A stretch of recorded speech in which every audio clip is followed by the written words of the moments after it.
ان الحمد لله نحمده ونستعينه ونستغفره ونعوذ بالله من شرور انفسنا ومن سيئات اعمالنا من يهده الله فلا مضل له ومن يضلله فلا هادي له واشهد ان لا اله الا الله وحده لا شريك له واشهد ان محمدا عبده ورسوله اما بعد فان خير الحديث كتاب الله وخير الهدي هدي محمد صلى الله عليه وآله وسلم وشر الأمور محدثاتها وكل محدثة بدعة وكل بدعة ضلالة وكل ضلالة في النار.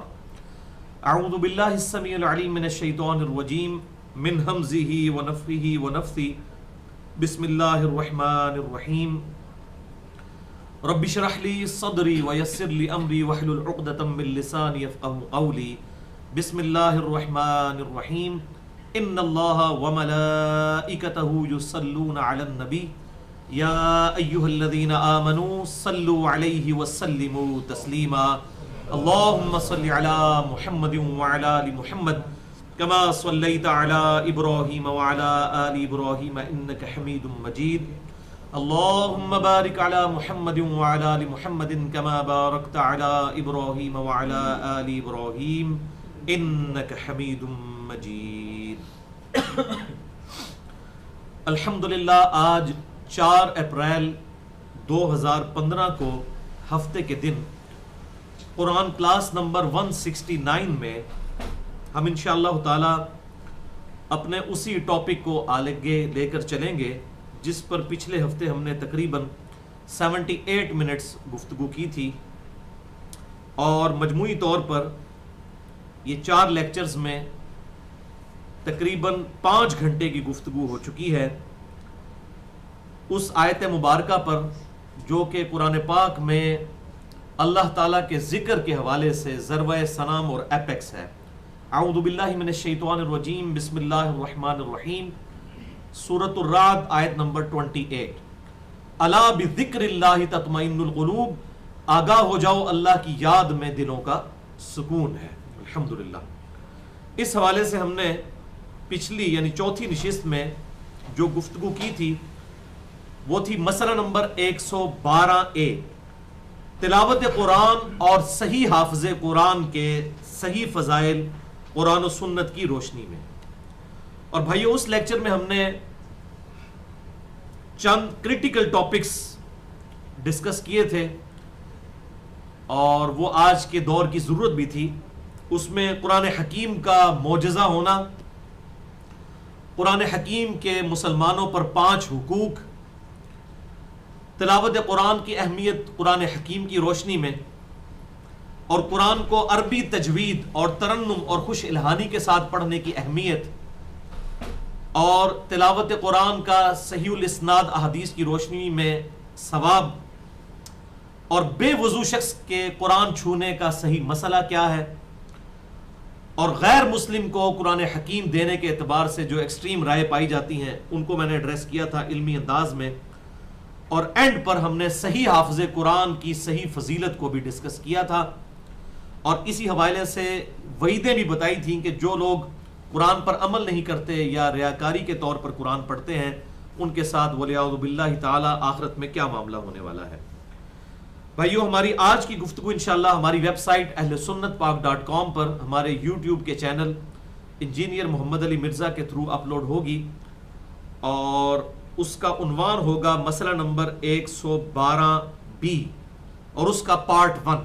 انشاءاللہ اگلی دفعہ 112C ہوگا، وہ اسی لیکچر کا پارٹ 2 ہوگا.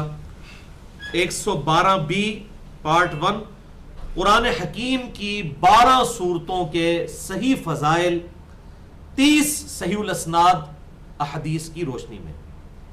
قرآن حکیم کی 12 سورتوں کے صحیح فضائل 30 صحیح الاسناد احادیث کی روشنی میں، جن میں سے 5 انشاءاللہ ہم آج ڈسکس کریں گے اور 7 انشاءاللہ اگلی دفعہ. آج کی گفتگو کے دوران جتنی بھی آیات آئیں گی میں انشاءاللہ ان کے مکمل ریفرنسز دے دوں گا، اور جو احادیث ہیں انشاءاللہ ان کے نمبرز علماء حرمین بیروت اور دارالسلام کی انٹرنیشنل نمبرنگ کے مطابق دوں گا. اور اس کے باوجود اگر کسی کی کوئی کیوری ہو تو لیکچر کے اینڈ پہ سوال کر سکتا ہے، اور بعد میں بھی میرا ای میل ایڈریس ہے mirza_95@yahoo.com، اس پہ ای میل کر کے مجھ سے جواب بھی لے سکتے ہیں۔ بھائیو انشاءاللہ تعالی ہم قرآن حکیم کی 12 سورتوں کو، ان کی تلاوت کے صحیح فضائل کو 30 صحیح الاسناد حدیث کی روشنی میں ڈسکس کریں گے، اور وہ مصحف کی ترتیب کے مطابق جو قرآن حکیم میں اس مصحف میں جو ترتیب ہے ان صورتوں کی، اس اعتبار سے انشاءاللہ ڈسکس کریں گے۔ اور اس حوالے سے بعض صورتوں کے فضائل پبلک میں ضعیف الاسناد حدیث کی روشنی میں یا بزرگوں اور بابوں کی وجہ سے مشہور ہو گئے، انشاءاللہ میں ان کو بھی ساتھ ساتھ ایڈریس کروں گا کہ ان صورتوں کی یہ فضیلت اس طرح نہیں آئی انشاءاللہ تعالی۔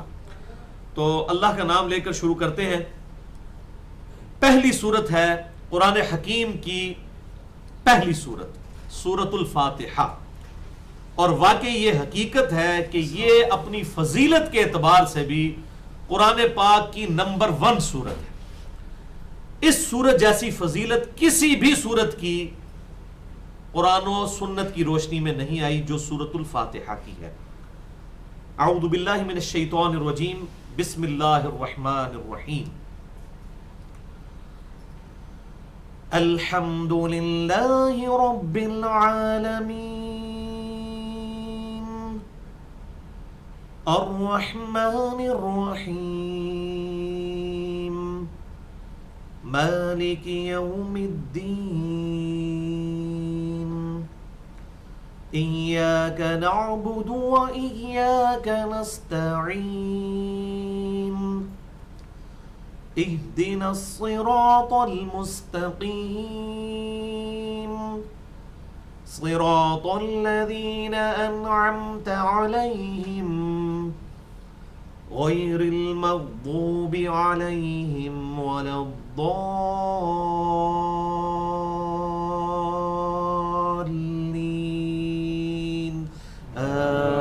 آمين۔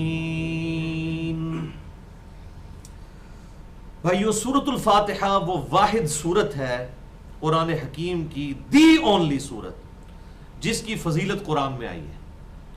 اس صورت کے علاوہ کسی بھی صورت کی فضیلت قرآن میں نہیں آئی، احادیث میں آئی ہے، لیکن سورۃ الفاتحہ کو یہ فضیلت حاصل ہے کہ اس کی فضیلت قرآن حکیم میں آئی، اور وہ ہے سورۃ الحجر کی آیت نمبر 87۔ اعوذ باللہ من الشیطان الرجیم، بسم اللہ الرحمن الرحیم۔ وَلَقَدْ آتَيْنَاكَ سَبْعًا مِّنَ الْمَثَانِي وَالْقُرْآنُ الْعَظِيمُ، اور بے شک اے محبوب صلی اللہ علیہ وسلم ہم نے آپ کو ایک ایسی سورت عطا فرمائی جس کی 7 آیات ہیں اور وہ بار بار دہرائی جاتی ہیں، وَالْقُرْآنُ الْعَظِيمُ، اور قرآن عظیم بھی عطا فرمایا۔ حالانکہ سورۃ الفاتحہ بھی قرآن کا حصہ ہے، لیکن اللہ تعالیٰ نے اسے الگ کر دیا کہ 7 آیات والی ایسی سورت عطا فرمائی جو بار بار ریپیٹ کی جاتی ہیں، اور قرآن حکیم بھی عطا فرمایا۔ اور اسی آیت مبارکہ کے کانٹیکسٹ میں سورۃ الحجر آیت نمبر 87 کے کانٹیکسٹ میں صحیح بخاری میں ایک حدیث ہے انٹرنیشنل نمبر کے مطابق 5006 کہ صحابہ اکرام علیہم رضوان نے آپ صلی اللہ علیہ وسلم سے عرض کیا کہ اے اللہ کے محبوب صلی اللہ علیہ وسلم، آپ نے ہم سے یہ وعدہ فرمایا تھا کہ آپ ہمیں اعظم سورۃ من القرآن، قرآن کی سب سے عظمت والی سورت تعلیم فرمائیں گے، تو آپ ہمیں وہ تعلیم فرمائیے کہ قرآن پاک کی سب سے زیادہ عظمت والی سورت کون سی ہے، یعنی قرآن حکیم کی نمبر 1 سورت کون سی ہے۔ تو آپ صلی اللہ علیہ وسلم نے ارشاد فرمایا کہ وہ سورت ہے الحمدللہ رب العالمین،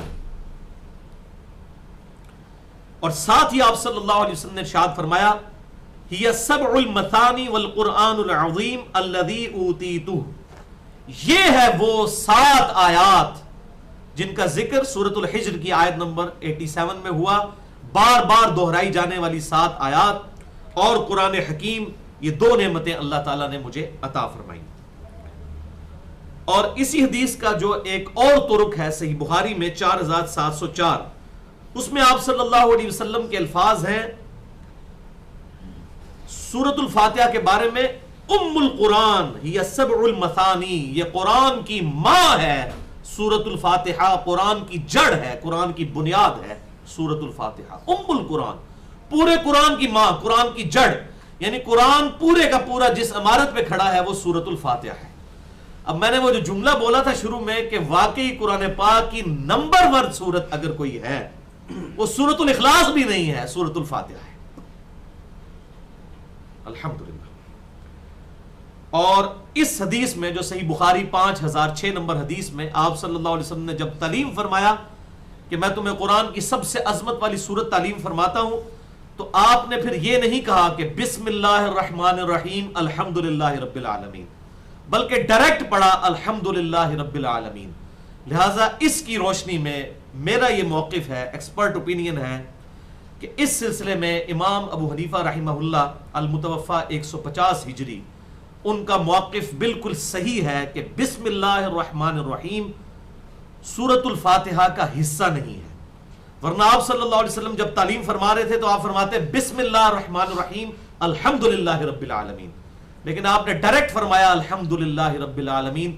لہٰذا اس صحیح بخاری 5006 نمبر حدیث کے تحت الحمدللہ رب العالمین سورۃ الفاتحہ کی پہلی آیت ہے، بسم اللہ الرحمن الرحیم پہلی آیت نہیں ہے۔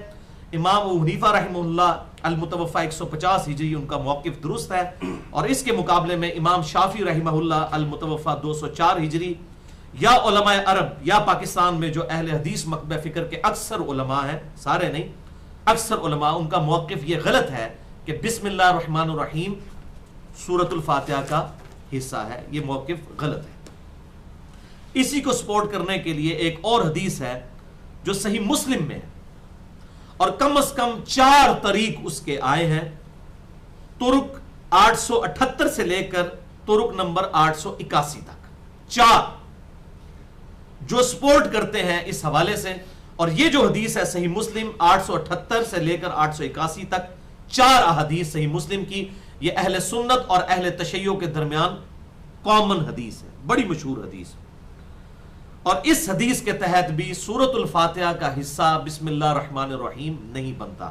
ایک بخاری سے حوالہ دیا، اب مسلم سے دینے لگا ہوں کہ سیدنا ابو ہریرہ رضی اللہ تعالیٰ عنہ کہتے ہیں کہ آپ صلی اللہ علیہ وسلم نے ارشاد فرمایا اس کی نماز ناقص ہے، ناقص ہے، ناقص ہے، 3 دفعہ، جو نماز میں سورۃ الفاتحہ نہیں پڑھتا۔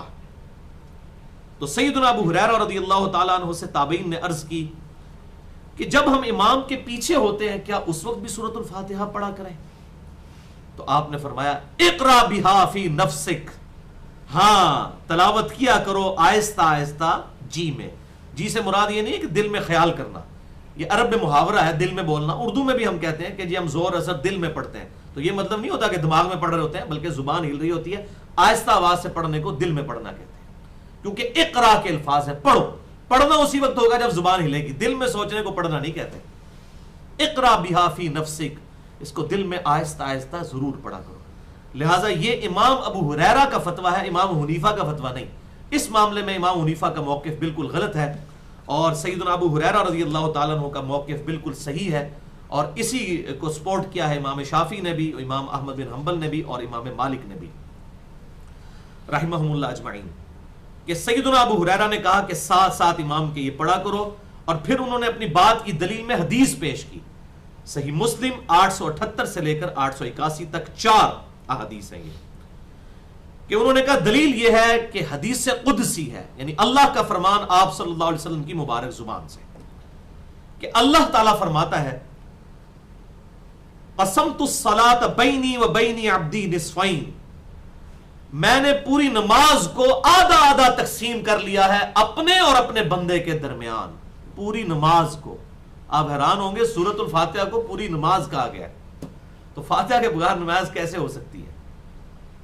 میں نے نماز کو تقسیم کر لیا ہے اپنے اور اپنے بندے کے درمیان برابر برابر، فَنِصْفُهَا لِي وَنِصْفُهَا لِعَبْدِي، آدھا معاملہ اس میں جو ہے وہ میرے لیے ہے اور آدھا میرے بندے کے لیے۔ اور پھر حدیث آگے چلتی ہے کہ جب میرا بندہ کہتا ہے الحمدللہ رب العالمین، اب دیکھیں یہاں پر حدیث قدسی میں یہ نہیں آیا کہ میرا بندہ کہتا ہے بسم اللہ الرحمن الرحیم، لہٰذا مسلم شریف کی یہ 4 حدیث بھی اس پر گواہ ہے کہ امام ابو حنیفہ رحمہ اللہ کا موقف بالکل درست ہے کہ بسم اللہ سورۃ الفاتحہ کا حصہ نہیں، اور علماء عرب ہوں یا امام شافعی ہوں ان کا موقف بالکل غلط ہے کہ بسم اللہ جو ہے وہ سورہ فاتحہ کا حصہ ہے، ورنہ یہاں پر ہوتا کہ بسم اللہ الرحمن الرحیم پہلی آیت ہوتی۔ تو انہوں نے کہا جب میرا بندہ کہتا ہے الحمدللہ رب العالمین تو میں کہتا ہوں میرے بندے نے میری حمد کی۔ تو حضرت ابو ہریرہ یہ سمجھانا چاہ رہے تھے جب تم پڑھو گے ہی نہیں سورۃ الفاتحہ تو اللہ اور بندے کا ریلیشن شپ کیسے قائم ہوگا؟ وہ تو امام پڑھ رہا ہے، اپنے لیے پڑھ رہا ہے، ہر بندے کا ایک پرسنل ریلیشن شپ ہے اپنے رب کے ساتھ، وہ اسی صورت میں قائم ہوگا جب ہر شخص سورۃ الفاتحہ پڑھے گا، چاہے وہ اکیلے پڑھ رہا ہو، چاہے امام کے پیچھے ہو، چاہے جاری نماز ہو، چاہے سری نماز ہو۔ تو جب میرا بندہ کہتا ہے الحمدللہ رب العالمین تو میں کہتا ہوں میرے بندے نے میری حمد کی، یہ پہلی آیت ہوگی۔ دوسری آیت جب میرا بندہ کہتا ہے الرحمن الرحیم تو میں کہتا ہوں میرے بندے نے میری ثنا بیان کی، یہ دوسری آیت ہوگی۔ پھر تیسری آیت جب میرا بندہ کہتا ہے مالک یوم الدین تو میں کہتا ہوں میرے بندے نے میری بزرگی کا اعتراف کر لیا کہ قیامت کے دن کا مالک ہی میں ہوں، بدلے کے دن کا۔ تو یہ 3 آیات ہوگی۔ پھر جب میرا بندہ کہتا ہے ایاک نعبد و ایاک نستعین، اے اللہ ہم صرف تیری ہی عبادت کرتے ہیں اور صرف تجھی سے مدد مانگتے ہیں، یعنی غائب میں دعا کے لیے صرف تیری طرف رجوع لاتے ہیں، تو یہ میرے اور میرے بندے کے درمیان کامن بانڈ ہے۔ تو 3 آیتیں اس طرف ہو گئیں، الحمدللہ رب العالمین، الرحمن الرحیم، مالک یوم الدین، یہ 3 آیات رائٹ پہ ہو گئی، اور پھر کامن بانڈ آ گیا ایاک نعبد و ایاک نستعین۔ اچھا اس کو بھی آپ آیت کے درمیان میں واو کو اگر لینا تو ایاک نعبد یہ بھی اللہ تعالیٰ کی تعریف، اے اللہ میں تیری ہی عبادت کرتا ہوں، تو یہ آدھی مکمل ہو گئی سورۃ الفاتحہ۔ و ایاک نستعین میں اللہ کا کی طرف رجوع ہے بندے کا، اس سے پہلے 3 آیات میں اور آدھی آیت میں بھی رجوع نہیں ہے، یہاں پر اب رجوع آیا و ایاک نستعین، اور تیری ہی طرف ہم دعا میں مدد مانگتے ہیں، تجھی کو پکارتے ہیں، تو یہ بھی سینٹر ہو جاتا ہے۔ تو ایاک نعبد و ایاک نستعین 4تھی آیت سورۃ الفاتحہ کی، یہ سینٹر میں۔ اب اگلی 3 آیات ہیں، تو جب یہ میرا بندہ کہتا ہے تو یہ میرے اور میرے بندے کے درمیان کامن بانڈ ہے، میرے بندے نے جو مجھ سے مانگا میں نے اسے عطا کر دیا۔ کیا مانگا تھا؟ ایاک نستعین، تجھی سے مانگتے ہیں، اور پھر آگے پھر مانگا جاتا ہے۔ 5ویں آیت اہدنا الصراط المستقیم، اے اللہ ہمیں سیدھے راستے پر چلا۔ 6ٹھی آیت پھر صراط الذین انعمت علیہم، ان لوگوں کے راستے پر جن پر تیرا انعام ہوا، ان لوگوں کے راستے پر، راستوں پر نہیں ہے۔ وہ کہتے ہیں نہیں سارے ہی بزرگوں کے راستے حق ہیں، چاہے وہ تصوف کے سلسلے ہوں یا اور بزرگوں کے سلسلے ہوں، جی سارے راستے اللہ تک ہی جاتے ہیں۔ قرآن میں یہ چیلنج ہے میرا، اللہ تعالیٰ نے حق کے راستے کو ہمیشہ سنگولر کے سیغے سے خطاب کیا ہے، اور باطل کو ہمیشہ جمع کے سیغے سے۔ ظلمات کا لفظ آیا گمراہی کے راستے کے لیے، اور نور کا لفظ آیا ہدایت کے لیے۔ تو صراط الذین انعمت علیہم ہے ان لوگوں کے راستے پر، اور راستہ تو ایک ہے، اور راستہ وہ کس کا ہے؟ انبیاء کا راستہ، وہی صحابہ کا راستہ، وہی اہل بیت کا راستہ، وہی اللہ کے نیک بندوں کا راستہ، لیکن عطا کس کو ہوتا ہے؟ پیغمبر کو۔ تو ان لوگوں کے راستے پر چلا، یعنی اس کی اپروپریٹ ٹرانسلیشن پھر یوں بنے گی اے اللہ ہمیں اس راستے پر چلا جس پر چل کر تیرے لوگ انعام یافتہ قرار پائے۔ وہ راستہ سنگولر ہے، ایک ہی راستہ ہے، 4 ہی حق پر ہیں اور 5 ہی حق پہ ہیں اور 10 ہی حق پہ ہیں، یہ جھوٹ ہے، ایک ہی راستہ حق ہے، اور وہ ہے امام کائنات سید الاولین والآخرین شفیع المذنبین رحمت للعالمین سیدنا و مولانا امام اعظم محمد رسول اللہ صلی اللہ علیہ وسلم کا راستہ۔ اور آخری آیت پھر سورۃ الفاتحہ کی، غیر المغضوب علیہم ولا الضالین آمین، اے اللہ ان لوگوں کے رستے پہ مت چلانا جن پر تیرا غضب ہوا اور جو گمراہ ہے، اور پرٹیکولر اس سے مراد جو ہیں غضب یافتہ لوگ جو ہیں وہ یہود ہیں اور نصارہ ہیں جو گمراہ ہوئے، اور تعویل عام کے اعتبار سے جو لوگ بھی اس کیٹیگری میں فال کرتے ہیں ان کے شر سے اللہ تعالی ہمیں بچائے اور اپنے نیک بندوں کے راستے پر چلائے، آمین۔ تو یہ ہو گئی 7 آیات، اور اس کے بعد سنت ہے آمین کہنا، اور بخاری اور مسلم کی متفق علیہ حدیث ہے جب امام کہے ولا الضالین اور وہ آمین کہے تو تم بھی ساتھ آمین کہو، اور اس وقت فرشتے بھی آمین کہتے ہیں، اور جس کی آمین فرشتوں کے ساتھ مل جائے اللہ تعالیٰ اس کی مغفرت فرما دیتا ہے۔ تو یہ آمین کہنا اس کے بعد سنت مبارکہ ہے الحمدللہ۔ تو یہ بھائیوں 7 آیات مکمل ہوئی۔ اچھا، یہ صراط الذین انعمت علیہم کے بعد عموماً گول دائرہ قرآن میں نہیں پڑھا ہوتا، لیکن آیت کا نمبر ضرور لکھا ہوا ہوتا ہے۔ تو وہ آیت کہ میں نے بتایا تھا کہ نمبرنگ بھی بعد میں آئی ہے، پہلے تو صرف یہ فرق ہی کیا جاتا تھا۔ بہرحال یہ 7 آیات سورۃ الفاتحہ کی اس طرح پوری ہوں گی۔ الحمدللہ رب العالمین پہلی آیت، الرحمن الرحیم دوسری، مالک یوم الدین تیسری، اب سینٹر میں ایاک نعبد و ایاک نستعین یہ چوتھی آیت۔ 3 اس طرف ہو گئی، اب 3 اس طرف ہیں۔ اہدنا الصراط المستقیم صراط الذین انعمت علیہم غیر المغضوب علیہم ولا الضالین آمین۔ یہ ہے وہ نصف جو کہا گیا تھا کہ نصف میرے لیے ہے، یعنی میرا بندہ میری تعریف بیان کرتا ہے، اور نصف میرے بندے کے لیے ہے۔ اور یہ اس میں الفاظ ہے صحیح مسلم میں، جب میرا بندہ کہتا ہے صراط الذین انعمت علیہم اہدنا الصراط المستقیم صراط الذین انعمت علیہم غیر المغضوب علیہم ولا الضالین آمین، پس میرے بندے نے جو مجھ سے مانگا میں نے اسے عطا کر دیا۔ یہ الفاظ ہیں اس صحیح مسلم کی حدیث میں۔ لہٰذا بخاری اور مسلم یہ یونینمسلی ایگریڈ ہے اتفاقی طور پر کہ سورۃ الفاتحہ الحمدللہ رب العالمین سے شروع ہوتی ہے۔ بسم اللہ الرحمن الرحیم سورۃ الفاتحہ کا حصہ نہیں ہے۔ پاکستان میں بھی اب دارالسلام والوں نے ایک قرآن ایسا چھاپا ہے جس میں انہوں نے شکر ہے جرت کی ہے کہ سورۃ الفاتحہ کی نمبرنگ جو ہے وہ الحمدللہ رب العالمین سے شروع کی ہے، حالانکہ وہ اہل حدیث مکتبہ فکر کا ہے۔ باقی سارے ان کے قرآن اسی طرح چھپ رہے ہیں، بسم اللہ کو پہلا نمبر۔ تو اب میں نے الحمدللہ علمی طریقے سے یہ چیز پوائنٹ آؤٹ کی ہے، اور میں یہ آپ کو بتا دوں تحدیث نعمت کے طور پر شیخ زبیر علی زئی صاحب رحمہ اللہ کے ساتھ میری بڑی ڈیٹیل ڈسکشن ہوئی تھی، اور ان کا موقف یہی تھا کہ بسم اللہ سورۃ الفاتحہ کا حصہ ہے۔ تو میں نے جب ان کو یہ 2 دلیلیں سامنے رکھی تو ان سے کوئی جواب نہیں بن پایا۔ تو وہ کہتے ہیں جی امام شافعی کا موقف ہے۔ میں نے کہا جناب امام شافعی کا موقف کہاں سے آ گیا؟ اب امام حنیفہ کا اگر موقف غلط ہو سکتا ہے تو امام شافعی کا بھی غلط ہو سکتا ہے۔ ہم بخاری اور مسلم دونوں سے ثابت کر رہے ہیں، صحیح بخاری 5006 نمبر حدیث، آپ خود فرما رہے ہیں کہ سب سے عظیم سورت قرآن کی ہے الحمدللہ رب العالمین۔ آپ نے یہ نہیں کہا بسم اللہ الرحمن الرحیم الحمدللہ رب العالمین۔ اور صحیح مسلم میں 4 حدیثیں کہ آپ صلی اللہ علیہ وسلم کے حوالے سے حدیث قدسی جب بیان کی گئی حضرت ابو ہریرہ نے، تو اس میں بھی ہے کہ میں نے نصف نماز اپنے اور اپنے بندے کے درمیان برابر برابر تقسیم کر لی ہے جب میرا بندہ کہتا ہے الحمدللہ رب العالمین۔ تو یہ تو نہیں کہا میرا بندہ کہتا ہے بسم اللہ الرحمن الرحیم۔ لہٰذا بخاری اور مسلم کے تحت جس طرح رفع الیدین کرنا ثابت ہوتا ہے، بالکل اس طریقے سے یہ چیز ثابت ہوتی ہے کہ بسم اللہ الرحمن الرحیم قطعاً سورۃ الفاتحہ کا حصہ نہیں۔ لیکن نماز میں سورۃ الفاتحہ سے پہلے بسم اللہ پڑھنا سنت ہے، چھوڑنی نہیں چاہیے۔ میں یہ نہیں ترغیب دلا رہا کہ بسم اللہ چھوڑ دے، بسم اللہ تو پڑھیں گے، اس سے بھی زیادہ ضروری اعوذ باللہ من الشیطان الرجیم۔ جب بھی آپ قرآن پہلی دفعہ پڑھیں گے نا نماز میں بھی تو اعوذ باللہ پڑھیں گے، یعنی پہلی رکعت میں، پھر دوسری رکعت میں ڈائریکٹ بسم اللہ سے شروع کریں گے سورۃ الفاتحہ۔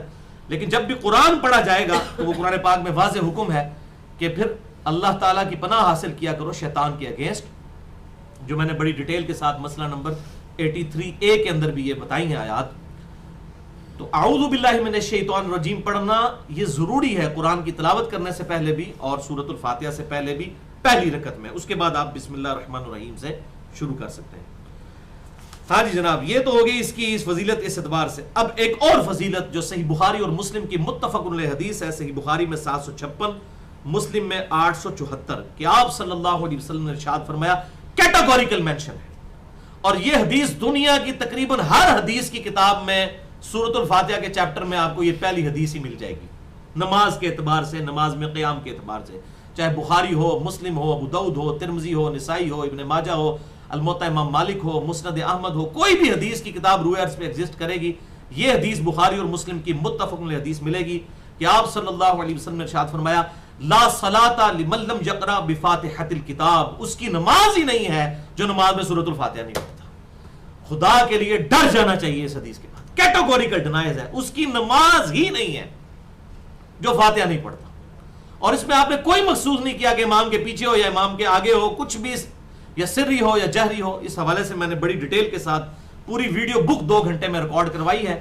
مسئلہ نمبر 84، فاتحہ خلف الامام سے متعلق فرقہ وارانہ نظریات کا تحقیقی جائزہ، جس میں نے حنفیوں کا بھی رد کیا ہے اور سلفیوں کا بھی رد کیا ہے، اور اس میں نے بتایا کہ فاتحہ پڑھنی ضرور ہے، لیکن سختوں میں پڑھنا سنت مبارکہ ہے. بہرحال جسے شوق ہو تو مسئلہ نمبر 84 دیکھ سکتا ہے. جو حق بات ہے الحمدللہ میں نے بیان کی ہے. بھائیو اسی حوالے سے ایک اور اہم حدیث سورۃ الفاتحہ کی اہمیت کے اعتبار سے صحیح بخاری اور صحیح مسلم کی متفق علیہ حدیث ہے. صحیح بخاری میں انٹرنیشنل نمبر کے مطابق 5737 اور ایک اور ترک ہے ڈیٹیل کے ساتھ 5007 اور صحیح مسلم میں 5733. بخاری میں 5737 مسلم میں 5733. یہ عجیب اتفاق ہے, صرف 4 کا ہی فرق ہے. اور مشکات میں موجود ہے انٹرنیشنل نمبر کے مطابق صحیح بخاری کے ریفرنس سے مشکات میں 2985 نمبر. کہ کچھ صحابہ اکرام علیہم رضوان سفر پر تھے اور سفر میں ایک جگہ انہوں نے پڑاؤ کیا. وہاں پر ایک قبیلہ آباد تھا. اس قبیلے کے سردار کو کسی سانپ یا بچھو نے ڈس لیا اور اس شخص کی حالت یہ ہوگی کہ وہ قریب المرگ تھا, اتنا سخت زہر تھا. جب صحابہ نے وہاں پڑاؤ کیا تو قبیلے کے کچھ لوگ دوڑتے ہوئے صحابہ کے پاس آئے. انہوں نے کہا تم میں سے کوئی شخص جھاڑ پھونک کر سکتا ہے, دم ڈال سکتا ہے؟ تو ایک صحابی نے کہا میں دم ڈالوں گا, لیکن میری شرط یہ ہے کہ یہ جو بکریوں کا پورا ریوڑ ہے تمہاری ملکیت یہ مجھے دو. تو اس اجرت پر انہوں نے یہ بات طے کر لی کہ میں دم ڈالوں گا. تو اس صحابی نے اللہ کا نام لے کر سورۃ الفاتحہ پڑھ کر اس شخص کو دم کیا, اور وہ صحابہ کہتے ہیں کہ وہ شخص اس طرح بالکل صحیح ہو گیا جیسے مردہ زندہ ہو جاتا ہے اسی وقت سورۃ الفاتحہ کا دم ڈالنے کی برکت سے. اچھا, اب جب وہ دم ڈالا ظاہر ہے اجرت طے ہوئی بھی تھی, تو اب وہ قبیلے والوں نے وہ بکریوں کا ریوڑ اس صحابی کے حوالے کیا. تو وہاں پر کچھ جذباتی صحابہ بھی موجود تھے. انہوں نے کہا کہ تم نے کتاب اللہ کی اجرت لے لی ہے, یعنی تم نے کتاب اللہ کو بیچ دیا ہے کہ تم نے سورۃ الفاتحہ کا دم ڈال کر اجرت لی ہے, تو یہ درست نہیں ہے. بہرحال صحابہ میں اختلاف ہوا, بجائے انہوں نے ایک دوسرے پہ فتویٰ لگانے کہ انہوں نے کہا ٹھیک ہے آپ صلی اللہ علیہ وسلم سے فیصلہ کرواتے ہیں. تو آپ صلی اللہ علیہ وسلم کی خدمت میں یہ مقدمہ پیش ہوا. صحیح بخاری 5737 آپ صلی اللہ علیہ وسلم نے ارشاد فرمایا ان احق ما اخذتم علیہ اجرا کتاب اللہ, بے شک سب سے بہترین چیز جس سے تم اجرت ڈیمانڈ کر سکتے ہو وہ اللہ کی کتاب ہے. آپ نے اس کو انڈورس کر دیا کہ بہترین اجرت وہ ہے جو اس کے ذریعے کمائی جائے, قرآن کے ذریعے. بڑی حیران کن بات ہے. اور پھر آپ نے مزید اس کو محکم کرنے کے لیے فرمایا کہ وہ جو بکریاں تم لے کر آئے ہو ان میں سے کچھ حصہ مجھے بھی دو. پھر آپ صلی اللہ علیہ وسلم نے اس بکری کو, جو بکریاں لی تھی ان میں سے بکری کو خود تناول فرمایا تاکہ یہ بات مہر لگ جائے کہ یہ کمائی جھاڑ پھونک کے ذریعے جو شرعی حدود کے اندر ہو, شرکی الفاظ اس کے اندر موجود نہ ہو, تو یہ بالکل جائز ہے. اور اسی سے پھر علماء نے یہ ڈیڈکٹ کیا کہ جو شخص قرآن پاک کی تعلیم دیتا ہے ایز اے ٹیچر, جیسے قاری حضرات ہیں وہ ٹیچنگ کرتے ہیں, تو وہ اس کی اجرت کو طے کر سکتا ہے کہ میں قرآن پاک پڑھانے کے عوض یہ کروں گا. تو اس کے تحت سلف کا یہ موقف ہے. اور اسی طریقے سے دم ڈال کر بھی جو ہے وہ اس کی اجرت لی جا سکتی ہے. یہ بالکل صحیح ہے, اس میں کوئی جذباتی ہونے کی ضرورت نہیں ہے. کتاب و سنت کے جو دلائل ہیں وہ ہمارے لیے حق ہیں. صحیح بخاری 5737 ان احق ما اخذتم علیہ اجرا, بے شک سب سے زیادہ حقدار اس بات کی کہ جس کے ذریعے تم اجرت لیتے ہو کتاب اللہ, وہ اللہ کی کتاب ہے. تو یہ بالکل جائز ہے. اور اسی حوالے سے میں نے ڈیٹیل سے گفتگو کی ہے. مسئلہ نمبر 109 50 منٹ کی گفتگو ہے. نظر بد, جادو ٹونا, جنات, تعویذات اور وبائی امراض کا صحیح سنت وظائف سے علاج الحمدللہ. تو یہ بھائیو ہماری سورۃ الفاتحہ کی اس حوالے سے فضیلت جو ہے وہ مکمل ہوئی. اب انشاءاللہ تعالی اگلی صورتوں کی فضیلت کی طرف آتے ہیں, لیکن ایک دفعہ دروشی پڑھ لیجئے. اللہم صلی علی محمد وعلی آل محمد کما صلیت علی ابراہیم وعلی آل ابراہیم انک حمید مجید. اللہم بارک علی محمد وعلی آل محمد کما بارکت علی ابراہیم وعلی آل ابراہیم انک حمید مجید. بھائیو اب دوسری اور تیسری سورت قرآن حکیم کی فضیلت کے اعتبار سے سورۃ البقرہ جو قرآن پاک کی دوسری سورت ہے, اور تیسری سورت سورہ آل عمران جو قرآن حکیم کی تیسری سورت ہے. ان کی فضیلت سنیں گے. اسی کانٹیکسٹ میں صحیح مسلم میں حدیث ہے انٹرنیشنل نمبرنگ کے مطابق 1874 اور 1876 کہ آپ صلی اللہ علیہ وسلم نے فرمایا قرآن پڑھا کرو کیونکہ قرآن اپنے پڑھنے اور عمل کرنے والے کے لیے قیامت کے دن سفارشی ہوگا. قرآن پڑھنے اور عمل کرنے والے کے لیے. یہاں پہ آ کے پھر مصیبت کھڑی ہو جاتی ہے نا. پڑھنا تو بڑا آسان ہے, عمل کرنا مشکل ہے. اور آپ صلی اللہ علیہ وسلم نے فرمایا کہ سورۃ البقرہ اور سورہ آل عمران, یہ دو صورتیں, دو روشن صورتوں کو پڑھا کرو, قیامت کے دن یہ دو بادلوں کی شکل میں نمودار ہوں گی. یہ وہی حدیث چل رہی صحیح مسلم کی. اور اللہ تعالیٰ سے بحث و مباحثہ کریں گی, اللہ تعالیٰ سے جھگڑا کریں گی اس بندے کو بخشوانے کے لیے. اور سورۃ البقرہ پڑھا کرو کیونکہ یہ باعث برکت ہے اور اسے ترک کر دینا باعث حسرت ہے. جادوگر اس سورت کو نہیں پا سکتے. یہ پوری حدیث صحیح مسلم کی یہاں پہ کنکلوڈ ہوتی ہے. سورۃ البقرہ کو جادوگر نہیں پا سکتے. یہ ایسی سورت ہے اللہ تعالیٰ نے اس قرآن میں نازل فرمائی. اللہ. دوسری حدیث ایک اور صحیح مسلم میں 1824 کہ آپ صلی اللہ علیہ وسلم نے فرمایا اپنے گھروں کو قبرستان مت بناؤ, یعنی اس میں عبادت کیا کرو. قبرستان میں تو کوئی عبادت نہیں کرتا, مردے پڑے ہوئے ہیں. تو وہ قبرستان کی مثل ہے وہ گھر جس میں عبادت نہ کی جائے. تو آپ فرما رہے ہیں اپنے گھروں کو قبرستان مت بناؤ, بے شک شیطان اس گھر سے بھاگ جاتا ہے جہاں سورۃ البقرہ کی تلاوت کی جاتی ہے. یہ اکثر لوگ کہتے ہیں جناب وہ خون کے چھینٹے پڑ گئے اور جناب تعویذ نکل آئے, اور بھائی کچھ بھی نہیں. پورے اعتماد کے ساتھ سورۃ البقرہ پڑھی جائے اس گھر کے اندر تو الحمدللہ یہ سارے کے سارے معاملات سیدھے ہو جائیں گے انشاءاللہ تعالی. ایک اور حدیث جامعہ ترمذی میں انٹرنیشنل نمبر کے مطابق 3478 اور سنن نبی داؤد میں 1696 کہ آپ صلی اللہ علیہ وسلم نے فرمایا کہ اللہ کا اسم اعظم, یعنی وہ اسم جس کے ذریعے اللہ تعالیٰ دعا کو رد ہی نہیں کرتا, اسم اعظم اللہ تعالیٰ کا قرآن حکیم کی 2 آیات کے اندر ہے. اور اس میں بھی ایک سورۃ البقرہ کی آیت ہے, دوسری سورہ آل عمران کی, چونکہ ان دونوں سورتوں کی فضیلت چل رہی ہے نا. سورۃ البقرہ آیت نمبر 163 اور سورہ آل عمران آیت نمبر 1 اور 2. وَإِلَٰهُكُمْ إِلَٰهٌ وَاحِدٌ لَا إِلَٰهَ إِلَّا هُوَ الرَّحْمَٰنُ الرَّحِيمُ الف لام میم اللہ لا الہ الا هو الحی القیوم. یہ 2 آیات, 3 آیات آپ نے پڑھی, سورۃ البقرہ کی ایک آیت اور یہ 2 آیات شروع کی سورہ آل عمران کی. اور آپ صلی اللہ علیہ وسلم نے فرمایا اللہ کا اسم اعظم ان 2 آیات کے اندر موجود ہے. اسماء اعظم کے حوالے سے مسئلہ نمبر 82 ہے جس میں اور اسماء اعظم بھی میں نے بتائے ہیں جو احادیث میں وارد ہوئے.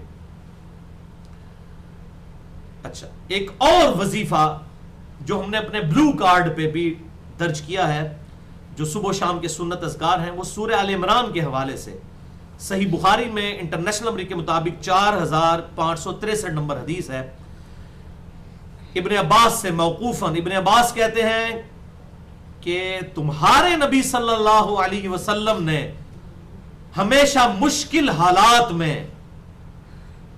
یہ پڑھا, اور ان کے جد امجد ابراہیم علیہ السلام نے بھی جب انہیں آگ میں ڈالا جا رہا تھا تو یہ وظیفہ پڑھا.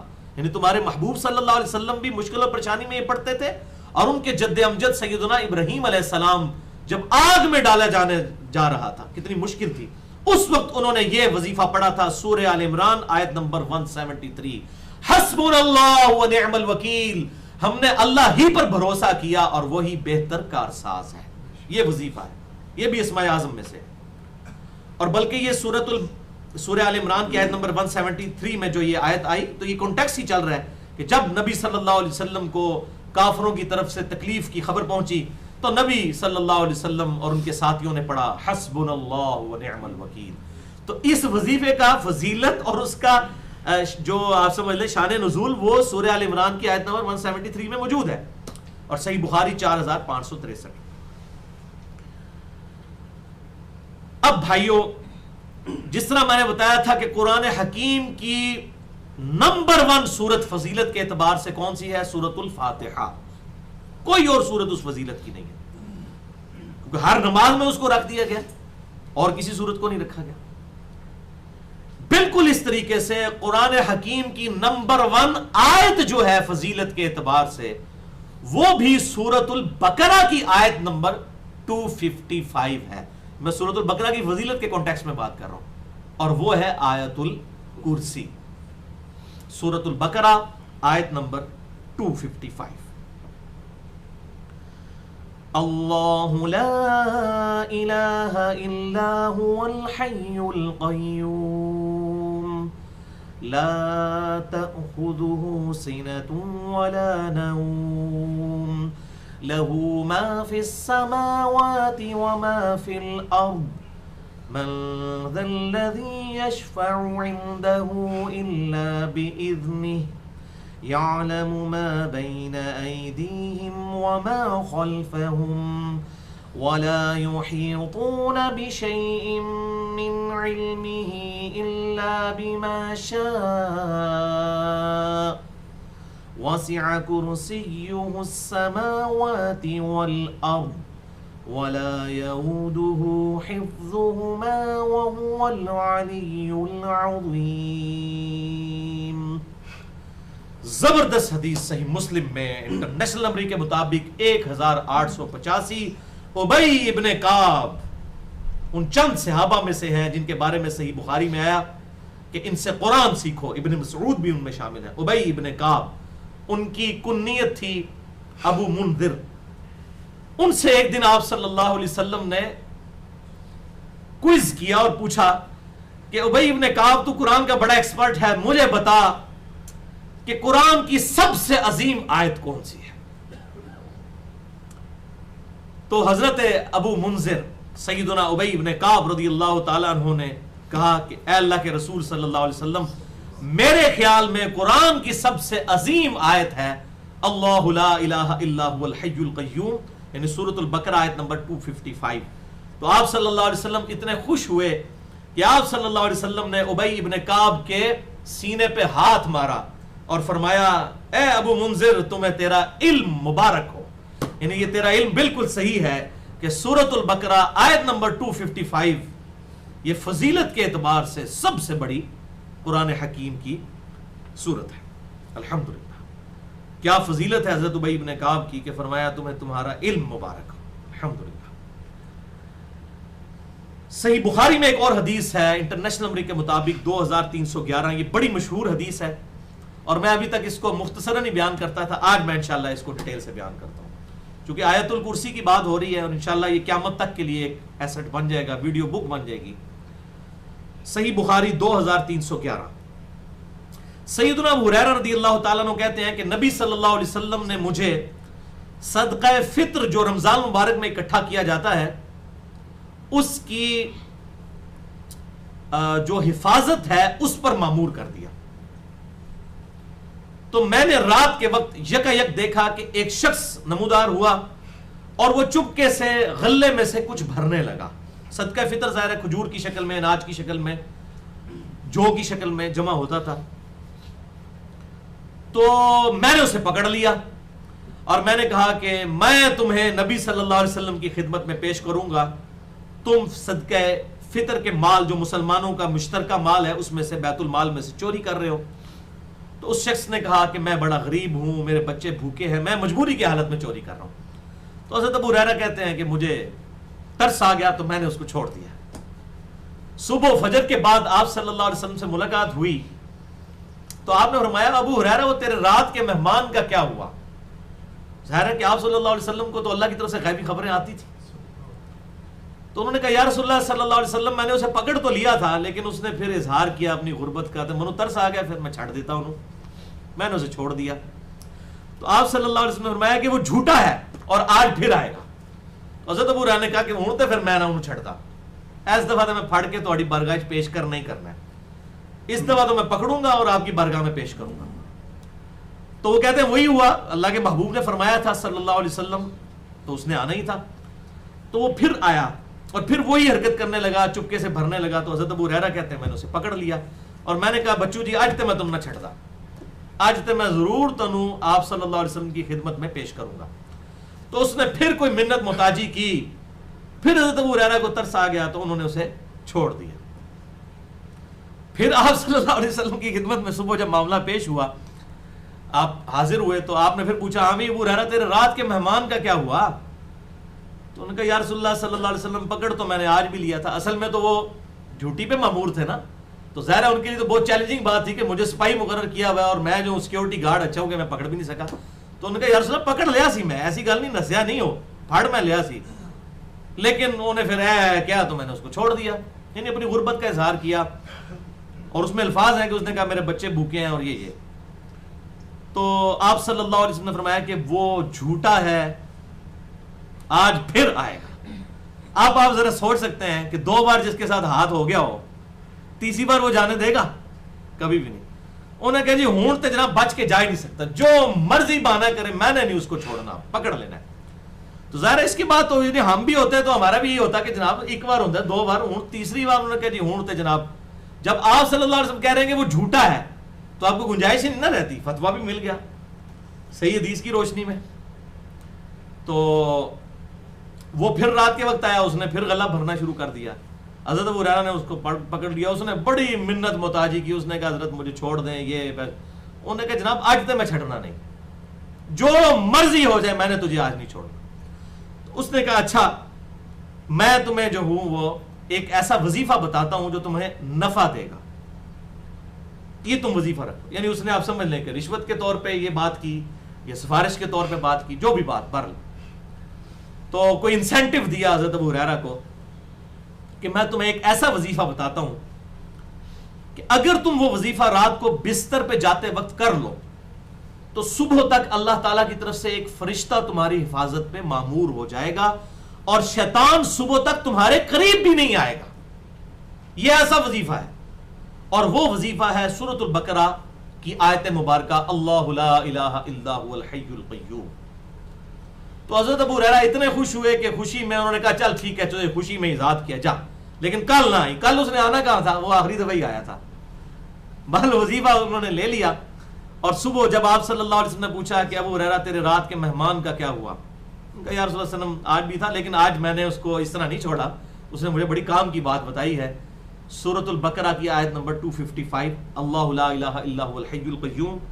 اگر تم پڑھ لو تو پوری رات ایک فرشتہ تمہاری حفاظت پہ مامور رہے گا اور شیطان تمہارے قریب بھی نہیں آئے گا. آپ صلی اللہ علیہ وسلم مسکرائے اور آپ نے فرمایا کہ وہ ہے تو جھوٹا شخص تھا لیکن اس نے بات سچی کی. واقعی ایسا ہے کہ جو سورۃ البقرہ کی آیت مبارکہ پڑھ لے صبح تک شیطان اس کے قریب نہیں آئے گا اور ایک فرشتہ اللہ کی طرف سے اس کی حفاظت کرے گا. اور ابو ہریرہ تم جانتے ہو کہ 3 راتوں سے تمہارا مہمان، زبردستی کا مہمان بننے والا شخص کون تھا؟ تو انہوں نے کہا یا رسول اللہ مجھے نہیں پتا. آپ نے فرمایا وہ شیطان تھا. ظاہر شیطان تو جھوٹا ہے لیکن اس نے بات سچی کی. اس حدیث کے تحت یہ بات پتہ چلی کہ اگر کوئی جھوٹا شخص بھی صحیح بات کرے اور وہ کتاب و سنت سے میچ کرے، چاہے وہ شیطان ہی کیوں نہ ہو، تو اس کی بات کو انڈورس کرنا چاہیے. اچھا یہی حدیث جب سنن نسائی الکبریٰ میں اس کا طرق آتا ہے انٹرنیشنل نمبر کے مطابق 8017 نمبر، اس میں تھوڑے سے الفاظ مختلف ہیں.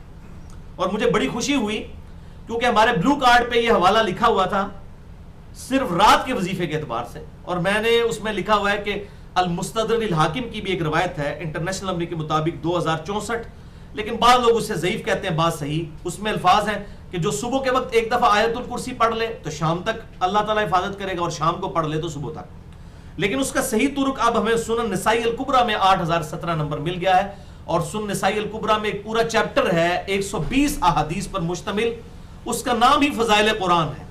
سنن نسائی الکبریٰ کے اندر جو ہماری اہل سنت کی مین سٹریم کی 6 کتابوں میں آتی ہے، سنن نسائی 8017 نمبر حدیث ہے اس فضائل قرآن والے چیپٹر میں، کہ یہی حدیث جب حضرت ابو ہریرہ رضی اللہ تعالیٰ عنہ اور شیطان کا معاملہ ہوتا ہے تو اس میں الفاظ یہ ہیں کہ وہ شیطان آگے یہ الفاظ بھی کہتا ہے کہ جب تم اس آیت کو پڑھ لو گے تو نہ کوئی مذکر جن شیطان تمہارے قریب آئے گا، نہ ہی کوئی مونس جن، یعنی نہ تو جن اور نہ کوئی چڑیل تمہارے قریب آئے گی، اور تم صبح و شام ایک ایک دفعہ آیت الکرسی پڑھ لیا کرو. تو اس میں الفاظ ہے صبح اور شام ایک ایک دفعہ، یہاں تو ہوتا ہے رات کے وقت ایک دفعہ. تو اس حدیث سے یہ بات پتہ چلی جو ہم الحمدللہ وظیفہ کرتے ہیں، آیت الکرسی کا صبح اور شام ایک ایک دفعہ، تو وہ اللہ تعالیٰ کی طرف سے حفاظت ہو جاتی ہے الحمدللہ. یہ بالکل صحیح سند کے ساتھ ہے، صبح اور شام آیت الکرسی کو ایک دفعہ پڑھنا. اور ایک اور حدیث ہے جو ہم نے اپنے گرین کارڈ پہ ڈالی ہے، یہ تو بلو کارڈ پہ تھی نا، گرین کارڈ پہ انٹرنیشنل نمبر کے مطابق سنن نسائی الکبریٰ کی حدیث ہے 9928 نمبر، کہ آپ صلی اللہ علیہ وسلم نے ارشاد فرمایا کہ جو شخص ہر فرض نماز کے بعد آیت الکرسی پڑھ لے تو اس کے اور جنت کے درمیان صرف موت ہے، یعنی وہ مرتے ہی جنت میں داخل ہوگا، لیکن نماز پڑھنی ہے، نماز پڑھنے کے فوراً بعد آیت الکرسی پڑھ لے. الحمدللہ. تو آیت الکرسی کا وظیفہ اس حوالے سے صبح و شام کے اذکار میں بھی ہے، ہمارے بلو والے کارڈ میں بھی اور گرین کارڈ کے اندر بھی موجود ہے، فرض نماز کے بعد کے جو سنت اذکار ہے. تو یہ آیت الکرسی کے حوالے سے الحمدللہ ہماری گفتگو مکمل ہوئی. اب بھائیو سورۃ البقرہ ہی میں 2 اور آیات ہیں، حقیقت ہے کہ ان جیسی فضیلت بھی قرآن حکیم کی کسی آیت کی نہیں آئی، اور وہ ہے سورۃ البقرہ کی آخری 2 آیات. اعوذ باللہ من الشیطان الرجیم، بسم اللہ الرحمن الرحیم. آمن الرسول بما انزل الیہ من ربہ والمؤمنون کل آمن باللہ وملائکتہ وکتبہ ورسلہ لا نفرق بین احد من رسلہ وقالوا سمعنا وأطعنا غفرانك ربنا وإليك المصير. لا يكلف الله نفسا إلا وسعها لها ما كسبت وعليها ما اكتسبت ربنا لا تؤاخذنا إن نسينا أو أخطأنا ربنا ولا تحمل علينا إصرا كما حملته على الذين من قبلنا ربنا ولا تحملنا ما لا طاقة لنا به واعف عنا واغفر لنا وارحمنا أنت مولانا فانصرنا على القوم الكافرين آمین. یہ بھائیو 2 آیات، ان کے کانٹیکسٹ میں صحیح بخاری اور صحیح مسلم کی متفقن علیہ حدیث ہے، اور ہم نے یہ ریفرنس اپنے بلو کارڈ میں بھی ڈالا ہے، بخاری میں 4008، مسلم میں 1878، کہ آپ صلی اللہ علیہ وسلم نے فرمایا جو رات کے وقت سورۃ البقرہ کی آخری 2 آیات پڑھ لے وہ اسے ہر چیز سے کافی ہو جائیں گی. یعنی اب کوئی اور وظیفہ کرے یا نہ کرے، یہ وظیفہ سب پر بھاری ہو جائے گا ہر حوالے سے، شریر جنوں کے اگینسٹ بھی، شریر انسانوں کے اگینسٹ بھی. اور یہ جو میں الفاظ بتا رہا ہوں انشاءاللہ اگلی احادیث میں آ بھی جائیں گے. یہ سورۃ البقرہ کی آخری 2 آیات ہر شے سے اسے کافی ہو جائیں گی الحمدللہ. اور بیسیکلی جب میں نے اس پہ غور کیا تو یہ ہے تجدید ایمان. اس میں سارے ہمارے عقیدوں کا اظہار ہے، ایمان والے کن کن چیزوں پر عقیدہ رکھتے ہیں، تجدید ایمان بھی ہے، اور پھر اللہ تعالیٰ سے دعائیں بھی مانگنا ہے. اور اس کا ترجمہ آپ گھر جا کر پڑھیں تو الحمدللہ روح وجد میں آ جاتی ہے، جس طرح کے الفاظ ہیں یہ الحمدللہ. اور میں آپ کو بتاؤں گا اگلی احادیث میں کہ یہ کوئی عام آیات نہیں ہے، پورے قرآن میں اس طرح کی اور آیات نہیں ہے. یہ بھی سورۃ البقرہ کی فضیلت میں یہ 2 آیات، اور وہ ہے بھائیو صحیح مسلم کی حدیث انٹرنیشنل نمبر کے مطابق 1877 کہ سیدنا جبرائیل علیہ السلام آپ صلی اللہ علیہ وسلم کی خدمت میں بیٹھے ہوئے تھے، اچانک اوپر سے ایک زوردار آواز سنائی دی. تو حضرت جبرائیل علیہ السلام نے کہا کہ یا رسول اللہ صلی اللہ علیہ وسلم، یہ جو آپ نے آواز سنی ہے یہ آسمان کا ایک ایسا دروازہ ہے جو آج سے پہلے نہیں کھلا. صحیح مسلم 1877. یعنی کوئی خاص خبر اس دروازے سے اب آنے والی ہے، اور ایک فرشتہ نازل ہوا ہے اور اس نے یہ خبر دی ہے کہ اے اللہ کے محبوب صلی اللہ علیہ وسلم، آپ کو بشارت ہو، خوشخبری ہو، دو ایسے نوروں کی جو آپ سے پہلے کسی نبی کو نہیں دیے گئے. نمبر 1 سورۃ الفاتحہ اور نمبر 2 سورۃ البقرہ کی آخری 2 آیات. میں نے کہا تھا نا سورۃ الفاتحہ از دا نمبر 1 سورہ آف قرآن حکیم. یہ ایسی سورت ہے جو اللہ تعالیٰ نے کسی اور نبی کو نہیں دی. اور سورۃ البقرہ کی آخری 2 آیات. اور پھر اسی حدیث میں الفاظ ہیں کہ اس فرشتے نے کہا کہ اے اللہ کے محبوب صلی اللہ علیہ وسلم اس میں جو بھی آپ پڑھیں گے اللہ تعالیٰ آپ کو عطا فرما دے گا. سورۃ الفاتحہ پڑھیں یا یہ دعائیہ کلمات جو سورۃ البقرہ کی آخری 2 آیات ہیں آمن الرسول بما انزل الیہ من ربہ والمؤمنون. اس میں جو کچھ مانگا گیا نا وہ تمہیں عطا کر دیا جائے گا. یہ ہے اس کی فضیلت الحمدللہ. تو یہ بات پتہ چل گئی اس کی فضیلت کے اعتبار سے کہ یہ ہر شے سے کافی ہے اور اس میں جو کچھ مانگا گیا وہ بھی مل جائے گا. اور سورۃ الفاتحہ میں بھی جو کچھ مانگا گیا وہ مل جائے گا انشاءاللہ.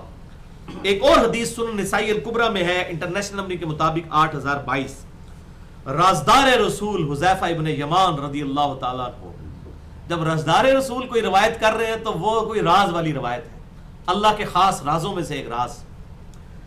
حذیفہ ابن یمان کہتے ہیں کہ آپ صلی اللہ علیہ وسلم نے فرمایا کہ اللہ تعالیٰ نے اپنے عرش کے نیچے کے خزانے میں سے مجھے سورۃ البقرہ کی آخری 2 آیات عطا فرمائی جو مجھ سے پہلے کسی کو نہیں دی. سورۃ البقرہ کی آخری 2 آیات. اللہ کے عرش کے نیچے کوئی اللہ کا خزانہ ہے اور ایسا خزانہ کہ اس خزانے میں سے سوائے ہمارے محبوب صلی اللہ علیہ وسلم کے کسی کو کوئی چیز نہیں ملی اور وہ ملی سورۃ البقرہ کی آخری 2 آیات. اب بھی کسی کی بدبختی ہے وہ نہ پڑھے. الحمدللہ مجھے تو سال سے کئی سال سے روٹین ہے کہ یہ آیات الحمدللہ سکپ نہیں ہوتی اور کوشش کریں گے بار بار پڑھیں گے یاد ہو جائیں گی. اپنی عام نمازوں میں بھی جو آپ سنتیں پڑھتے ہیں نوافل پڑھتے ہیں یا فرض نماز پڑھاتے ہیں کبھی تو یہ آیات ضرور پڑھا کریں.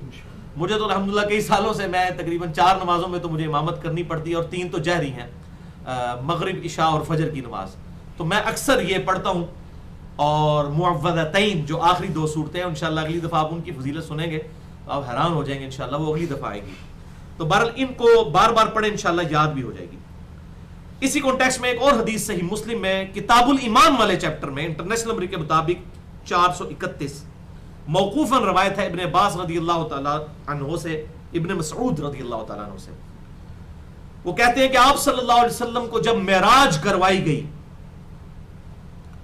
تو اللہ تعالیٰ نے آپ صلی اللہ علیہ وسلم کو اس رات 3 چیزیں عطا فرمائی. شب معراج اس دنیا میں نہیں اس عالم میں اللہ تعالیٰ نے اپنے محبوب صلی اللہ علیہ وسلم کو 3 چیزیں عطا فرمائی. صحیح مسلم 431. نمبر 1 5 نمازیں عطا فرمائی. نمبر 2 سورۃ البقرہ کی آخری 2 آیات. یہ ڈائریکٹ وحی کی گئی ہیں آپ صلی اللہ علیہ وسلم پر اس دنیا میں نہیں بلکہ شب معراج. اور نمبر 3 کہ آپ صلی اللہ علیہ وسلم کے ہر امتی کے لیے قیامت والے دن گناہوں سے معافی اگر اس نے شرک نہ کیا ہوا اگر شرک نہ کیا ہوا دنیا میں. یہ اس میں الفاظ موجود ہیں. یہ 3 خوشخبریاں ہیں. 5 نمازیں سورۃ البقرہ کی آخری 2 آیات اور شرک سے محفوظ ہوا تو اس کی انشاءاللہ گناہوں کی معافی ہو جائے گی. شرک is the most sensitive issue in the sight of اللہ. اللہ کے حضور سب سے حساس معاملہ ہے شرک کا. اس میں میرا مسئلہ نمبر 3 دیکھ سکتے ہیں. دعا صرف اللہ ہی سے. البتہ بھائیو سورۃ البقرہ کی ان 2 آیات کے حوالے سے ایک ضعیف روایت بھی مشہور ہے پبلک میں. آج بھی مجھے ایک ای میل آئی بھائی کی اور پوچھ رہے تھے تو میں نے کہا جی آج تو کرامت ہوگی. میں نے تو آج کے لیکچر میں یہ ایڈریس کرنی تھی یہ والی بات. سورۃ البقرہ کی آخری 2 آیات کے حوالے سے سنن طبرانی میں بھی ایک روایت موجود ہے اور ایک طرق اس کا شعب الایمان امام بہیقی کی کتاب میں موجود ہے کہ آپ صلی اللہ علیہ وسلم نے یہ حکم فرمایا کہ جس کو جب کسی مردے کو دفنایا جائے تو اس کے سرہانے پر یہ سورۃ البقرہ کی آخری 2 آیات پڑھی جائیں. اور پہلی آیات بھی ہیں اس کے پاؤں والی سائڈ پہ کھڑے ہو کر. لیکن یہ دونوں ترک سخت ضعیف ہیں میرے کہنے پر نہیں اصول محدثین پر. پہلے ترک میں عبد الرحمن بن اعلی ایک مجہول ان نون راوی ہے جس کی توثیق کسی امام سے ثابت نہیں کہ یہ ان نون لاپتہ انسان کون ہے اور لاپتہ انسان کی کوئی روایت نہیں ہوتی. اور دوسرے ترک میں جو عموماً پیش کیا جاتا ہے مشکات کے اندر بھی موجود ہے سنن البہیقی کے حوالے سے شعب الایمان میں سے اس میں یحییٰ بن عبداللہ ضعیف ہے اور ایوب بن نہیک منکر الحدیث ہے راوی. منکر الحدیث وہ راوی ہوتا ہے جس کی حدیثیں ترک کر دی جائیں. آپ سمجھ لیں ریجیکٹڈ پرسنالٹی جسے انگلش میں کہا جاتا ہے نا, محدثین جس کی حدیثیں لینا چھوڑ دیں, وہ ہے یہ وہ شخص جس نے یہ روایت بیان کی ہے. لہذا اصول محدثین پر یہ روایت ثابت نہیں ہے. البتہ ایک حدیث زبردست ہے اس حوالے سے, سورۃ البقرہ کی آخری 2 آیات کے حوالے سے. وہ جامعہ ترمذی میں 2882 اور المستدرک للحاکم میں بھی موجود ہے. امام ذہبی نے بھی موافقت کی ہے کہ آپ صلی اللہ علیہ وسلم نے ارشاد فرمایا, بے شک اللہ تعالیٰ نے زمین و آسمان کی تخلیق سے 2000 سال پہلے ایک کتاب لکھی تھی. ظاہر ہے کہ لوح محفوظ تو اللہ تعالیٰ نے سب سے پہلے پیدا کیا نا, قلم کو, سب سے پہلے قلم کو پیدا کیا. جامعہ ترمذی میں حدیث ہے. تو مخلوقات کی, زمین و آسمان کی پیدائش سے 2000 سال پہلے ایک کتاب لکھی اور اس میں 2 آیات نازل فرما کر اس میں سے سورۃ البقرہ کو مکمل کیا. وہی آمن الرسول بما انزل. وہ آپ دیکھیں 2000 سال پہلے مخلوقات کی پیدائش سے بھی, جس گھر میں ان 2 آیات کو 3 راتوں تک پڑھا جائے, یہ ہے وہ جو فضیلت میں بتا رہا تھا. ایک تو ہے نا پوری سورۃ البقرہ کی فضیلت جو صحیح مسلم میں آیا ہے کہ شیطان اور جادوگر نہیں سے حاصل کر سکتے سورۃ البقرہ کو, کوئی جادوگر نہیں اس کے سامنے ٹھہر سکتا. اب اس میں ایک اور آسان وظیفہ آ گیا کہ 3 راتوں تک جس گھر میں یہ آخری 2 آیات تلاوت کی جائیں تو شیطان اس گھر کے قریب بھی نہیں آ سکتا. شیطان کے ذریعے جادو کروایا جاتا ہے نا. تو پوری سورۃ البقرہ نہ بھی ہو تو آخری 2 آیات 3 دفعہ. جامعہ ترمذی 2882 نمبر حدیث ہے. تو جادو ٹونا, جنات, شیاطین, آسیب سے بچنے کا ذریعہ سورۃ البقرہ, اس میں بھی پرٹیکولرلی 3 آیات. پہلی آیت الکرسی آیت نمبر 255 اور آخری پھر 2 آیات سورۃ البقرہ کی. یہ فضیلت کے اعتبار سے بہترین ہے. اور سورہ آل عمران کی جو آخری 11 آیات ہیں ان کی بھی فضیلت ہے, اس میں بھی بڑی جامع دعائیں ہیں. صحیح بخاری اور مسلم کی متفق علیہ حدیث ہے, بخاری میں 6316, مسلم میں 1788, کہ آپ صلی اللہ علیہ وسلم جب بھی رات کو تہجد کے لیے کھڑے ہوتے تو نماز پڑھنے سے پہلے جیسے آپ کی آنکھ کھلتی تو آپ آسمان کی طرف دیکھ کر سورہ آل عمران کی آخری 11 آیات تلاوت فرمایا کرتے تھے. ان فی خلق السماوات والارض سے لے کے آن ورڈ تک. اسی لیے میں نے اس پر پورا لیکچر بھی ریکارڈ کروایا تھا, مسئلہ نمبر نیوز 64 کے نام سے, اہل سنت پاک.com پر. انسان کی ہدایت کے 5 بنیادی سٹیپ جو انہی 11 آیات کے اندر موجود ہیں. آج کی سیکنڈ لاسٹ سورت یعنی چوتھی سورت, پھر انشاءاللہ 5ویں اور اگلی 7 انشاءاللہ اگلی دفعہ. چوتھی سورت ہے بھائیو سورۃ الکہف, جو سورت نمبر ہے 18 قرآن حکیم میں. زبردست اس کی فضیلت ہے. صحیح مسلم انٹرنیشنل نمبر کے مطابق 1883 نمبر حدیث ہے کہ آپ صلی اللہ علیہ وسلم نے ارشاد فرمایا, جو شخص سورۃ الکہف کی پہلی 10 آیات زبانی یاد کر لے گا, اس میں پڑھنے کا ذکر نہیں ہے, تو ظاہر زبانی یاد کرنے کے لیے پھر آپ کو روزانہ پڑھنی بھی ہوں گی. پہلی 10 آیات زبانی یاد کر لے گا تو اللہ تعالیٰ اسے فتنہ دجال سے بھی محفوظ رکھے گا. بہت بڑی فضیلت ہے. الحمدللہ الذی انزل علی عبدہ الکتاب ولم یجعل لہ عوجا, یہاں سے لے کر آخری 10ویں آیت ہے پھر ربنا آتنا من لدنک رحمہ وہیئ لنا من امرنا رشدا, جو اصحاب کہف کی دعا ہے. اے رب ہمارے ہمیں اپنے پاس سے رحمت عطا فرما اور ہمارے ہر کام میں تو ہمارا مرشد بن جا. اور میں تو یہ دعا مانگا کرتا ہوں کیونکہ ہمارا مرشد اللہ اور اس کے بہاف پر اس کے پروفٹ ہے. اور اس میں یہ الفاظ دیکھیں, ربنا آتنا من لدنک رحمہ, اے رب ہمارے ہمیں اپنے پاس سے خاص رحمت عطا فرما, وہیئ لنا من امرنا رشدا, اور ہمارے کاموں میں تو ہمارا مرشد بن جا, تو ہمارے کاموں میں رشد کی, کامیابی کی کوئی سبیل پیدا کر دے. اور دیکھیں صحابہ کہف کے لیے کیسی سبیل ہوئی, اللہ تعالیٰ نے 300 سال کے لیے ان کو سلا دیا, حالانکہ وہ نبی بھی نہیں تھے, صحابی بھی نہیں تھے, حضرت عیسیٰ کے تابعین میں سے آتے ہیں وہ. اللہ تعالیٰ نے ان کے ساتھ کیسا معاملہ کیا. تو یہ دعا یاد کریں, ربنا آتنا من لدنک رحمہ وہیئ لنا من امرنا رشدا. اس دعا کو اپنے تشہد میں بھی مانگیں اور آگے پیچھے بھی دعائیں مانگا کریں, یہ والی دعا اس میں شامل کر لیں. تو سورۃ الکہف کی پہلی 10 آیات روزانہ پڑھیں تاکہ ہمیں یہ حفظ بھی ہو جائیں, کیونکہ حفظ ہوں گی تو دجال کے فتنے سے بچیں گے. اور ایک اور حدیث ہے المستدرک للحاکم میں انٹرنیشنل نمبر کے مطابق 3392, سنن دارمی میں 3407 اور سنن الکبریٰ للبہیقی امام بہیقی کی کتاب میں 5792 نمبر, کہ آپ صلی اللہ علیہ وسلم نے فرمایا, جو شخص جمعہ کے دن سورۃ الکہف پڑھ لے گا تو اگلے جمعے تک ان 2 جمعوں کے درمیان اس کے لیے ایک نور ظاہر ہو جائے گا اللہ تعالیٰ کی طرف سے، یعنی فزیکلی نہیں بلکہ اللہ تعالیٰ اس کے لیے ایک نور، ایک روشن اس کے لیے پروٹوکول مقرر فرما دے گا، یعنی وہ اللہ کی رحمت اسے ڈھانپ لے گی بیسیکلی. وہ نور سے مراد اللہ کی رحمت، ایک نور اس کے لیے چمکتا رہے گا 2 جمعوں کے درمیان. سورۃ الکہف اگر ایک جمعے کو پڑھ لی جائے، لہٰذا یہ سورۃ الکہف جمعے کے وظائف میں بھی آتی ہے. 5ویں سورت، آج کی آخری سورت. انشاءاللہ اگلی 7 صورتیں اگلی دفعہ کور کریں گے، ورنہ یہ آج کا لیکچر 2 گھنٹے کا ہو جانا تھا. سورہ یاسین جو سورت نمبر ہے 36 قرآن حکیم کی، الحمدللہ. اس کی فضیلت کے اعتبار سے ایک حدیث جو پبلک میں مشہور ہے وہ اصول محدثین پر صحیح نہیں ہے، لیکن اس کی ایک صحیح طرق بھی موجود ہے.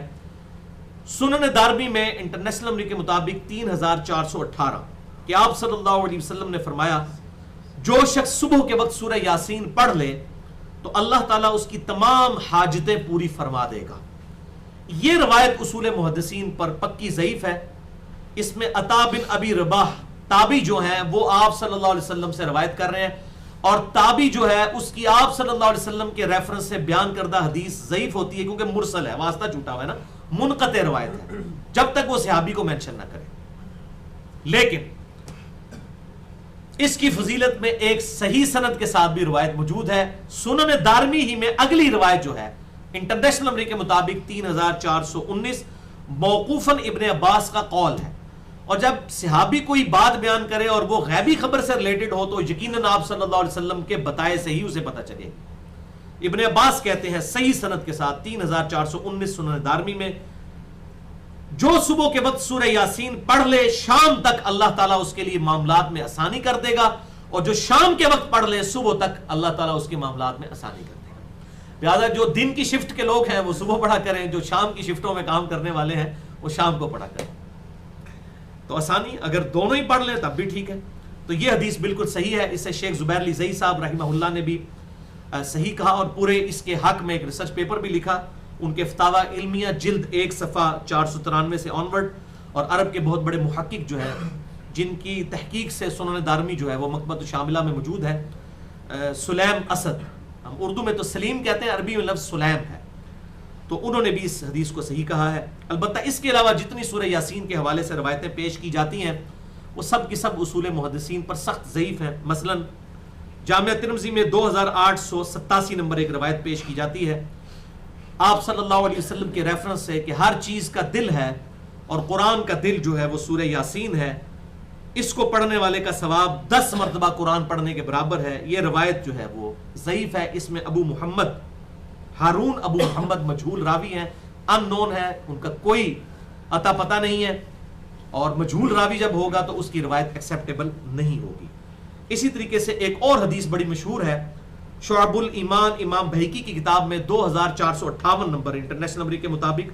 اور یہ میں نے جو ترمذی کی حدیث بیان کی نا کہ ہر چیز کا دل ہے اور قرآن کا دل سورہ یاسین ہے اور 10 دفعہ قرآن پڑھنے کا ثواب ہے، حیران کن بات ہے یہ حدیث امام ترمذی نے لی ہے اور امام ترمذی نے خود جرح کر دی ہے اس پہ اوپر کہ یہ روایت صحیح نہیں ہے. اب یہ مولوی اتنے بے ایمان ہیں، سورہ یاسین چھاپتے ہیں اور روایت لکھتے ہیں اور ساتھ لکھے نا کہ جس ترمذی نے یہ روایت لی ہے 2887 ترمذی میں سے لی ہے، اور امام ترمذی نے خود لکھا ہے یہ روایت صحیح نہیں ہے، اس پہ خود جرح کی ہوئی ہے. یعنی کسی بریلوی دیوبندی والے حدیث یہ شیعہ کی درجہ اس پہ جرح نہیں ہوئی بلکہ امام ترمذی نے خود کی ہے. اور دوسری روایت شعب الایمان 2458 نمبر حدیث امام بہقی کی کتاب میں کہ جو شخص اللہ کی رضا کی خاطر سورہ یاسین پڑھ لے اللہ تعالیٰ اسے سابقہ گناہوں کو معاف کر دیتا ہے، لہٰذا اپنے مردوں کے پاس اسے پڑھا کرو. اب یہ بعض الفاظ خود ہی بتا رہے ہیں کہ اس میں کوئی 2 نمبری ہوئی ہے، یعنی مردہ جو مرضی کرتا رہے آپ اس کے پاس سورہ یاسین پڑھ لو، تو چاہے پوری زندگی نے قرآن کھول کے بھی نہیں ویکھیا تو تسی اللہ تعالیٰ کو بخشوا لو گے.